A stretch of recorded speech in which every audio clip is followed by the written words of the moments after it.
to recovery. Where I left off yesterday was on page 9. We're talking about step 1. And I'm just going to keep reading. And I decided what I'll do is once we read and talk about step 1, I think I will post step 1 questions. I'll post them in the comments so you can get them, print them, go through them, and you've done step 1. Okay, so this little morning breakfast thing is becoming a little something. So if you want to do that, let me know. I'll post them in the comments. If you don't, I should probably take a poll because I don't want to do it if nobody wants them. So maybe just let me know if you're going to want step 1. And we'll actually go through the questions and do it together. Okay? So here we go. To find peace and serenity in our lives, we have to change. A challenging and perhaps fearful thought. We may have to relearn to take care of ourselves when we are focused on another person's alcoholism and behavior. Many of us develop the habit of putting that person's needs first. We may suffer from low self-esteem and not believe that we deserve to take time for ourselves. Whether we judge ourselves as good or bad doesn't matter. We are always defeated by alcoholism. In Alanon, we will find help. Okay, I want to make sure this is recording. Everything's going. Sitting here talking to myself in the car. Admitting our powerlessness may be very difficult for us. After all, we are the competent ones who held the family, the job, or the world together while the alcoholics in our lives created chaos. How can it be that we, the responsible ones, are powerless? In Alanon, we come to understand that our lives may be unmanageable because we are trying to control the people and situations in our lives. It can be hard to conceive that our well-meaning efforts have been part of the problem. I'm going to read that again. It can be hard to conceive that our well-meaning efforts have been part of the problem. But by the time we reach Alanon, we are finally ready to try something, anything new. We have to admit that nothing we do or don't do can control another person's drinking. How can we help an alcoholic? In Alanon, we learn to accept the things we cannot change, the alcoholic. Sorry, someone's ringing in on my phone. Oh my God. That bothered me. Let's go back to this. We have to admit that nothing we do or don't do can help another person's drinking. How can we help an alcoholic? In Alanon, we learn to accept the things we cannot change, the alcoholic, and change the things we can, ourselves. To recover, we have to learn to keep the focus on ourselves. As we look back on our lives, we are asked to acknowledge our powerlessness over alcohol, the alcoholic, and every person and event we sought to control by our own willpower. By letting go of the illusion of control over other people, their actions, and their addictions to alcohol, we find an enormous burden is lifted, and we begin to discover the freedom and the power we do possess, the power to define our life and live our own lives. Unmanageability lessons. We begin to see the paths to our own recovery. In Alanon, we discover principles that work for us and help us relate to others. Alanon helps us learn new ways to have healthy relationships in all areas of our lives. Step 1 reminds us of our proper relationship with others. We are powerless over them. It places in correct relationship with ourselves. When we try to control others, we lose the ability to manage our own lives. Step 1 is the true beginning of our path to recovery. This is a great reading. I love this book. This is a great book. It's very to the point. It's short and sweet. I like the part where it says admitting our powerless may be difficult because we're the ones that held everything together. We're the get her done people. We're the hold it all together, keep the boat afloat, move things forward, take care of everything kind of people. And it's a hard thing. Now, I believe this book is talking primarily about alcoholism, which covers addiction to me, any kind of addiction. Because as it says over here in the first pages we did a few days ago, it says, in order to take the first step and admit our powerlessness over alcoholism, we need to first understand and accept that alcoholism is a disease. So once you understand that, alcoholism centers in the mind.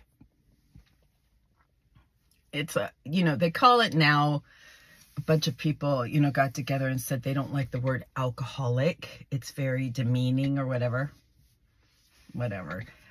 So they call it alcohol use disorder. It's still alcoholism. It centers in the mind, and there's a lot of ways to treat alcoholism. You can treat it with alcohol, obviously. If there's no alcohol, some people, their drug of choice is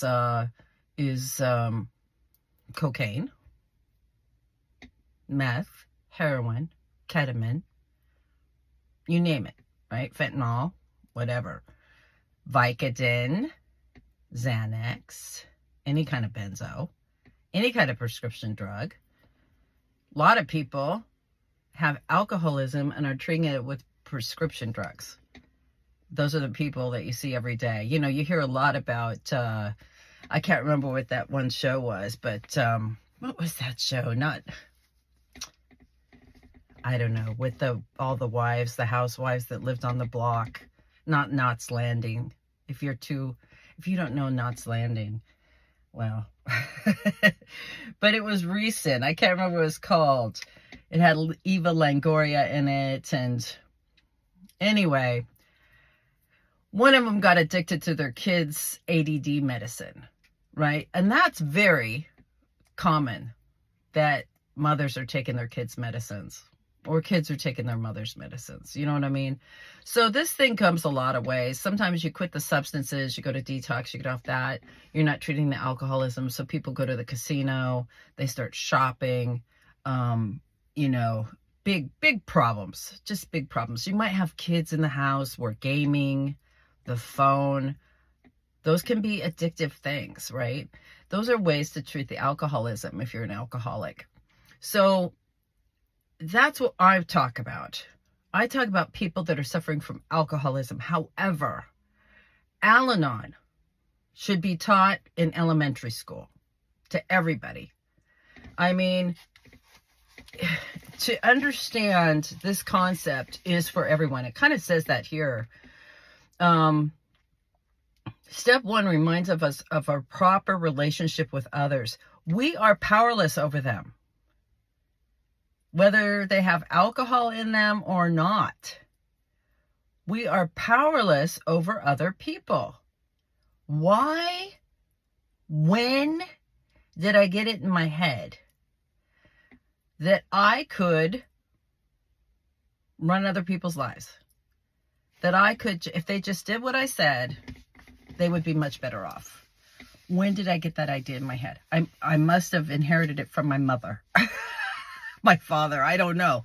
But somehow we seem to think we have some kind of power over people and what they're going to do. And the truth is, I don't. I also don't have any power over what's going to happen, right? I have power over myself and how I respond, right? What I'll tolerate, what I won't tolerate, how I respond to things. Those are things in my control. What you do, what my kid does, what the neighbor does, what my boss does, what whoever on the planet does, the guy in front of me in the grocery line, I have no power of that. And I have spent a lifetime of jumping into shit that is none of my business. Like, it's got nothing to do with me at all. Because I want to make things better. I want to fix it. I want this to be okay. This idea of powerlessness, which sounds defeating. It sounds like, oh, you're gonna make me say I'm powerless over other people, places, and things. It's a gift. You got to take it from me. When you get to the other side, it's a relief to know you're not responsible. In fact, there's a term in here. I went through yesterday everything that we've read the last couple days, and I really highlighted and re-went through it because it's just meaty. It's meaty. It's got a lot of good stuff in a couple pages. I really like this book. If you want to get it, it's called Paths to Recovery. And it's an Alanon book from Alanon Family Groups. I got it on Amazon. But right here on page 9, it says, acceptance of step 1 brings relief from impossible responsibilities. It let me off the hook. It just let me off the hook. It was like, oh my God. I mean, even with kids, I mean, the requirement for being a good parent is that you keep them safe. Number 1, safe and fed. Safe and fed. Doesn't say anything about graduate school. It doesn't say anything about, whatever. Most polite kid in the world. It doesn't say that. It's pretty much just keep them safe because they have their own path. I mean, it's like in the animal kingdom. They give birth, they protect them, they feed them, and then they let them go. They don't follow them around and try to run their lives. You know what I mean? It is what it is. So it's a huge relief when you get this step. It is. It is. Just to watch the show. I got my own little hula hoop world here I got to take care of. The things I can control. And I can barely do that. I can barely get 10,000 steps on my frickin' step thing on my phone. Why I'm worried about someone else's steps when I can't get 10,000 a day on mine. You know what I mean? Why am I? When did I? I guess it's survival. I guess when I was a kid, I decided I got to take care of it, and I've come to realize I don't. I'm only responsible for me and how I'm responding to life. I love that. So this is a big step. This is a foundational step. If you don't get step 1, it's hard to move forward. So the next couple of things on here that's the step. That's it. So the next couple things on these pages are like little members share their experience, strength, and hope. And I'm going to read those before we do the step because I think you can see a lot more in other people than you can see in yourself. That's why I love support groups like this. Support groups, not therapy, but when you go to a 12-step program, everyone's allowed to share and you can't respond, right? So you have to sit there and watch, like listen to someone. And as you're listening, you start making judgments. I mean, that's human nature, right? You go, oh my God, I can't believe she did that. I can't believe she put a tracker on her kid's phone, right? And yet all of a sudden you go, oh my God, wait a minute. Wait a minute. Didn't I just go through their car? Didn't I just search the car? Didn't I just go through their bedroom with a fine-tooth comb? It's the same thing, right? All of a sudden you get these aha moments when you hear someone else. So I'm going to read those. We'll read those in the next couple days. But let's go back. In the beginning, they have this little synopsis, okay, of the 12 steps. This one says the step, because I want to talk about each step. So we're talking about step 1. 1, we are powerless over the problem of alcoholism. When we can honestly accept this truth, it brings us a feeling of release and hope. That's what I was just talking about. Release and hope. We can now turn our full attention to bringing our own lives in order. We can go forward to spiritual growth and to the comfort and peace to be gained from the entire program. So from this point, you can move forward once you get this. You know, it's going to give you a sense of release and hope because you don't have to solve the problem. It's going to solve itself one way or another.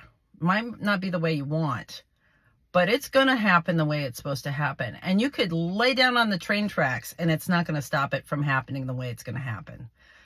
That's from experience. It is going to happen. So let it unfold. Get out of the way and focus on yourself. Now, for some of us, that's really hard. That's scary. Focus on myself. What does that mean? Right?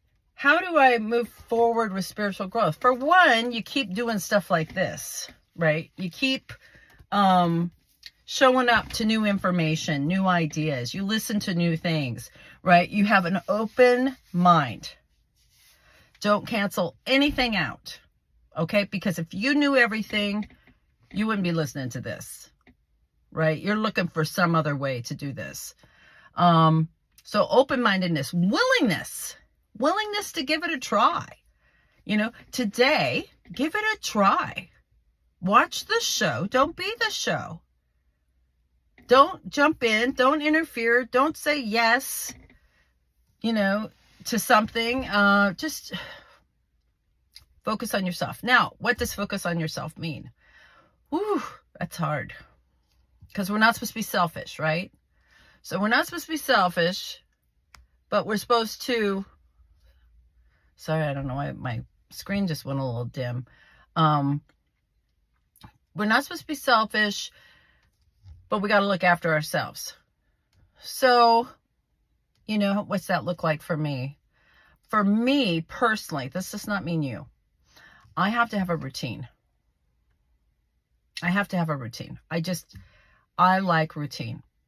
I like to get up at the same time every day, right? I like to get my coffee.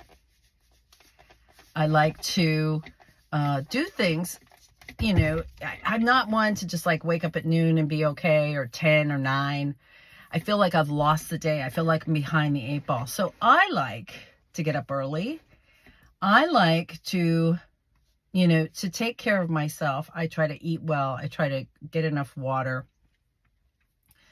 You know, physically, I'm trying to walk at least 10,000 steps a day. Now you know that. And some days it's not a problem. And some days it's just like, oh my God, I feel like I've been walking all day and I've got like 5,800 steps. So, you know, put up those little challenges, you know, and that's something I just share with you, but I haven't told anybody else that, right? That's my care. That's my self-care. You know, I'm trying to monitor what goes in my head. You know, what am I listening to? Who am I hanging around? Trying to do physical things.